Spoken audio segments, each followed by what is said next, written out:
नमस्ते विद्यार्थी मित्रों।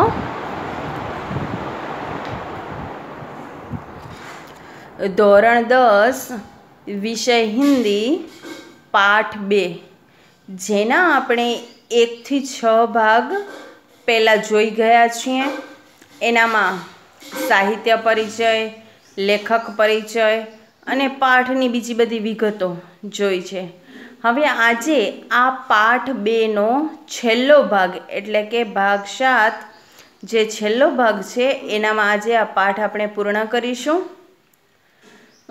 બીજો પાઠ બુઢ્ઢી કાકી જેનો શીર્ષક છે એનામાં આપણે જોયું હતું કે બુઢ્ઢી કાકી છે એમની કેવી મનસ્થિતિ અને શારીરિક સ્થિતિ થાય છે છેલ્લે વૃદ્ધાવસ્થામાં, એના ઉપર આપણે નજર નાખી હતી। હવે આ પૂર્ણાહુતિ તરફ જઈએ છીએ જ્યારે આ પાઠની, ત્યારે છેલ્લે જી બુઢ્ઢી કાકી જેમના સાથે થયા હતા એ એમના ભત્રીજા અને એની પત્ની, એમનું હૃદય પરિવર્તન થાય છે અને બુઢ્ઢી કાકી ખુશ થઈ જાય છે। એ જોઈએ। काकी ने पूछा, क्या तुम्हारी अम्मा ने दी है? लाडली ने कहा, नहीं यह मेरे हिस्से की है। જ્યારે નાની એવી દીકરી લાડલી કાકીને પૂરી ખવડાવવા જાય છે રાત્રે એની મમ્મીથી ચોરી છુપી, ત્યારે બુઢ્ઢી કાકી એને પૂછે છે કે આ તારી અમ્મા એટલે કે મમ્મી, તારી મમ્મીએ આપી છે? ત્યારે લાડલી કહે છે કે ના, આ તો મારા ભાગની પૂરી છે। काकी पूड़ियों पर टूट पड़ी। 5 मिनट में पिटारी खाली हो गई। कैसे काकी पूड़ी ઉપર એકદમ બહુ જ ભૂખ્યા હતા અને ખાવા પીવાના એટલા શોખીન, એટલે ફટફટ 5 મિનિટમાં તો એ કે બધી જ પૂરી ખાલી કરી ગયા। લાડલીને પૂછા, કાકી પેટ ભર ગયા? એને પૂછે છે કે શું તમારું પેટ ભરાઈ ગયું?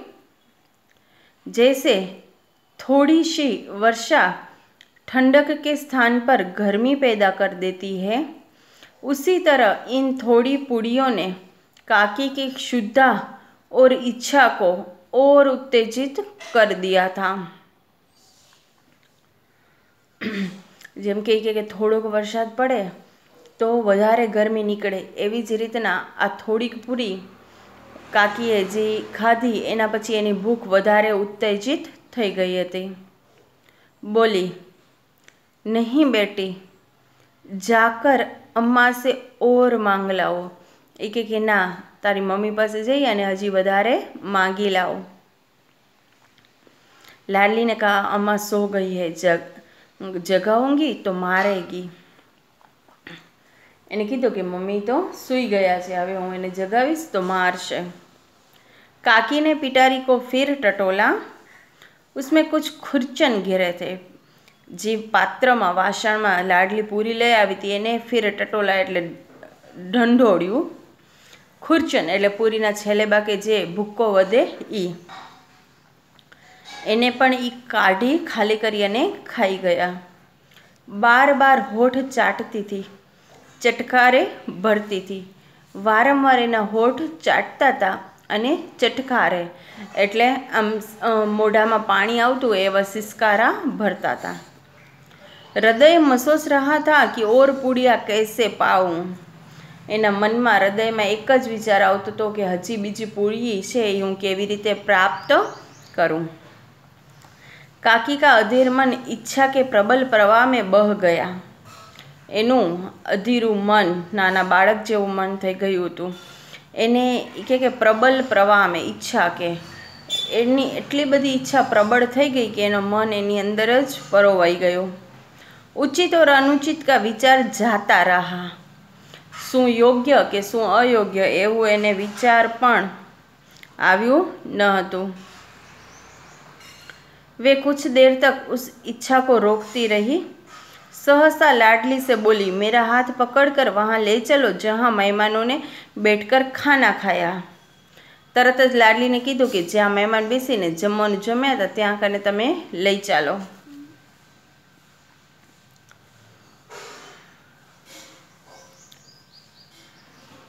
लाडली उनका अभिप्राय समझ न सकी उसने काकी का हाथ पकड़ा और ले जाकर जूठे पतलों के पास बैठा दिया। एने पोताનું हाथ पकड़ी અને જ્યાં બધા જૂઠા એટલે કે એઠા વાસણો પડ્યા હતા ત્યાં લઈ જઈ અને બેસાડી દીધું। काकी पतलों से पूड़ियों के टुकड़े चुन चुन कर खाने लगी। पतलों से पूड़ियों के टुकड़े, पूड़ीना नाना नाना टुकड़ा छे ई वीणी वीणी ने खावा लगी। ओ दही कितना स्वादिष्ट था। दही छे ई केटલું स्वादिष्ट हतुं। कचौड़िया कितनी सलोनी, खस्ता कितना सुकोमल। બધું કચોરી દહીં જે ચાટ કચોરી બનાવી હતી એ કે બધું કેટલું સરસ અને સ્વાદિષ્ટ હતું। काकी बुद्धिहीन होते हुए भी इतना जानती थी कि मैं वह काम कर रही हूँ जो मुझे कदापि न करना चाहिए, कि हूँ ई काम करी रही छूँ कि जे मने क्यारे पण करवू जोईए नहीं।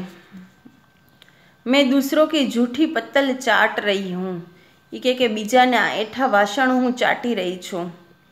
परंतु बुढ़ापा तृष्णा रोग का अंतिम समय है।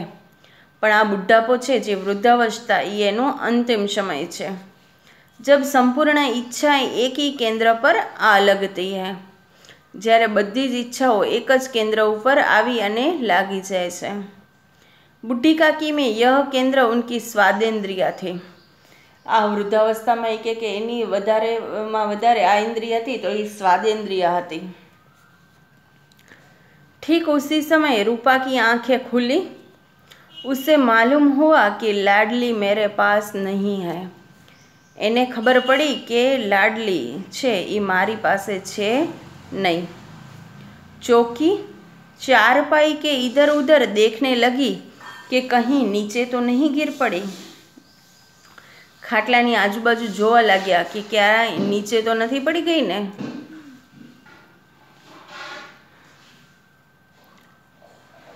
उसे वहाँ न पाकर वह उठी तो क्या देखती है कि लाडली जूठे पतलों के पास चुपचाप खड़ी है और बुढ़ी काकी पतलों पर से पूड़ियों के टुकड़े उठा उठा कर खा रही है। एने उठी रात्रे जागी अने जोयुं तो काकी बारे एठा वासणों पासे बैठा था अने एठा वासणोमांथी पूड़ीना कटका उपाड़ी उपाड़ीने खाता हता। रूपा का हृदय सन्न हो गया। आવું બધું જોઈ અને एकदम चौंकी गई रूपा। यह वह दृश्य था जिसे देखकर देखने वाले के हृदय कांप उठते हैं। एनु आ ई दृश्य हतुं के जोई अने एनु हृदय कांपी उठ्युं। ऐसा प्रतीत होता मानो जमीन रुक गई। एवुं ई अनुभवी रही हती कि जमीन आसमान रुकी गया होय, थोभी गया होय। संसार पर कोई विपत्ति आने वाली है, कि दुनिया ऊपर कोई आफत आवा वाली है। रूपा को क्रोध न आया, रूपा ने क्रोध न आव्यो। शोक के सम्मुख क्रोध कहाँ, शोकनी सामे क्रोध क्या। करुणा और भय से उसकी आंखें भर आई। करुणा एटले के दुख अने भय थी एनी आंखों भराई आवी। इस अधर्म के पाप का भागी कौन है, आ अधर्मना पापनो भागीदार कौन छे। उसने सच्चे हृदय से गगन मंडल की ओर हाथ उठाकर कहा, परमात्मा मेरे बच्चों पर दया करो। इस अधर्म का दंड मुझे मत दो, नहीं तो मेरा सत्यानाश हो जाएगा।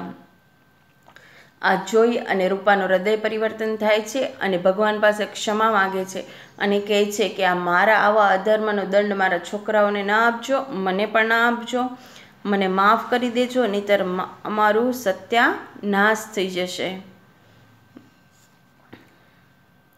रूपा की ओर स्वार्थपरता और अन्याय इस प्रकार प्रत्यक्ष रूप में कभी न दिख पड़े थे। वह सोचने लगी, हाय कितनी निर्दय हूँ। पछी एने हृदय परिवर्तन थई गयुं एटले पोतानी भूलो बधी समजाय छे એમને લાગે છે કે હું કેટલી નિર્દય છું।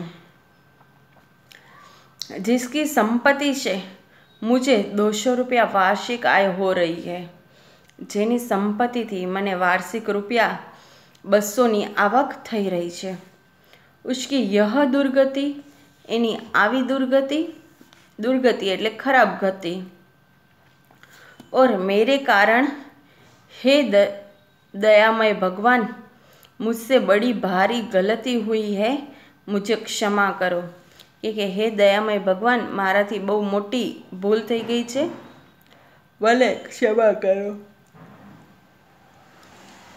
रूपा ने दिया जलाया, अपने भंडार का द्वार खोला और एक थाली में सारा भोजन सजा कर लिए हुए बूढ़ी काकी की ओर चली। रूपाए દીવો પેટાવ્યો, ભંડાર એટલે ફરી પાછા રસોડામાં ગયા, બધું ભોજન સજાવી અને काकी पास गया। उसने कंठावृत स्वर में कहा, काकी उठो, भोजन कर लो। काकी हवे तमे ऊभा थाओ अने जमी लो।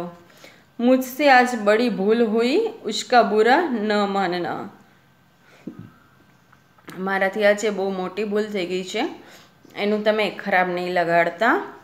परमात्मा से प्रार्थना कर दो कि वे मेरा अपराध क्षमा कर दे। परमात्मा थी तमे प्रार्थना करो कि मारा अपराध ने क्षमा करे, माफ करी दे। भोले भले बच्चों की भांति जो मिठाइयाँ पाकर मार और तिरस्कार सब भूल जाते हैं। एक बुड्ढी काकीनो स्वभाव एकदम नाना बाळक जेवो थई गयो छे के एने सारी वस्तु जमवानी आपे तो ए खुश थई अने बधुं ज भूली जाए अने माफ करी आपे। बुड्ढी काकी सब भूला कर बैठी हुई खाना खा रही थी, बधुं ज भूली अने खुशी खुशी जमी रह्या हता। उनके एक एक रोए से सच्ची सदिच्छाएं निकल रही थी। एटला बधा खुश हता कि एने एकदम आशीर्वाद एक एक रुवाड़ा थी अने सारी इच्छाओं निकली रही थी। रूपा बैठी इस स्वर्गीय दृश्य का आनंद लेने में निमग्न थी। रूपा बैठा बैठा एक क्या स्वर्ग जेवो आनंद एने लागतुं हतुं, देखाई देतुं हतुं। एनाथी रूपा पण खुश हती। मित्रों, अहींया आजे आपणो आ पाठ 2 पूर्ण थाय छे, जेना कुल 1 થી 7 भाग छे। एनामां संपूर्ण आ पाठनी माहिती आवरी लेवामां आवी छे। जय श्री स्वामीनारायण।